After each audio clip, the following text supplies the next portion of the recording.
kondisi korban itu plastik, kemudian baru lakban kuning.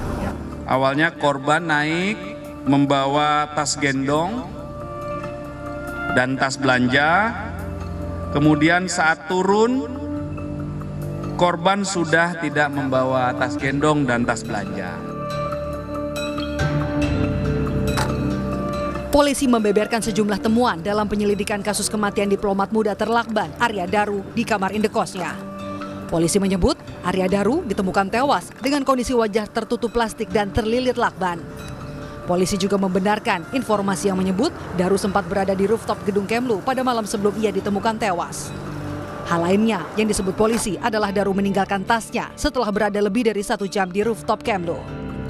Informasi lainnya disampaikan Kompolnas yang membenarkan jika hingga saat ini polisi belum menemukan ponsel milik Arya Daru yang digunakan untuk berkomunikasi dengan sang istri terakhir kali sebelum ditemukan tewas. Kehabisan nafas yaitu kepala korban ditutupi plastik sebelum ditutupi lakban itu, Mbak. Kemudian biasanya yang bersangkutan menelpon ke keluarganya di Jogja dan termasuk video call.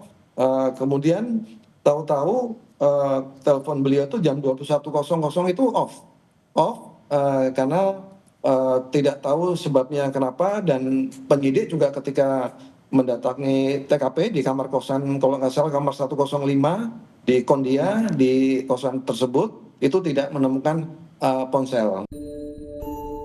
Guru Besar Fakultas Hukum Universitas Pelita Harapan Jamin Ginting menilai polisi harus menemukan ponsel milik sang diplomat yang bisa menjadi salah satu barang bukti untuk mengungkap motif kematian Arya Daru.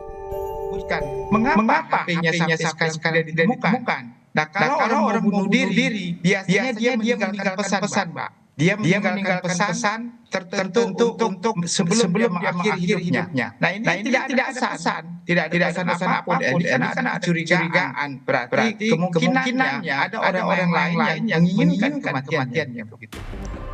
Kami memiliki potongan rekaman CCTV yang merekam aktivitas Arya Daru sebelum ditemukan tewas di kamar indekosnya.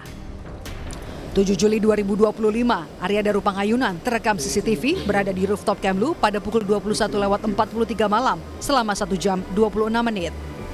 Polisi menyebut Daru terlihat membawa tas dan kantong belanja saat naik di atas rooftop. Namun, ia tidak membawa tasnya kembali saat turun dari rooftop gedung Kemlu. Dari rekaman CCTV, Arya Daru terekam sudah berada di rumah indekosnya pada pukul 23.23 menit. Arya Daru terlihat sedang membuang sampah dari dalam kamarnya. Sejam berselang atau pukul 12:30 dini hari, penjaga kos terlihat mondar-mandir di depan kamar Arya Daru untuk memeriksa kondisi Daru sesuai dengan permintaan sang istri. Pada pukul 05.27 menit, CCTV kembali merekam penjaga kos-kosan mondar-mandir di depan kamar Arya. Polisi menyebut istri Daru kembali menelepon penjaga indekos untuk mengecek ulang kamar Arya. Sekitar pukul 7:30 pagi, penjaga indekos bersama seorang penghuni kembali mengecek kamar korban sesuai dengan permintaan sang istri. Karena pintu terkunci, penjaga mencoba membuka paksa jendela dan membuka pintu dari dalam. 20 rekaman CCTV dan 15 orang saksi sudah diperiksa polisi. Namun hampir 3 pekan berselang, polisi masih menyelidiki motif kematian sang diplomat muda Kemlu. Tim Liputan, Kompas TV.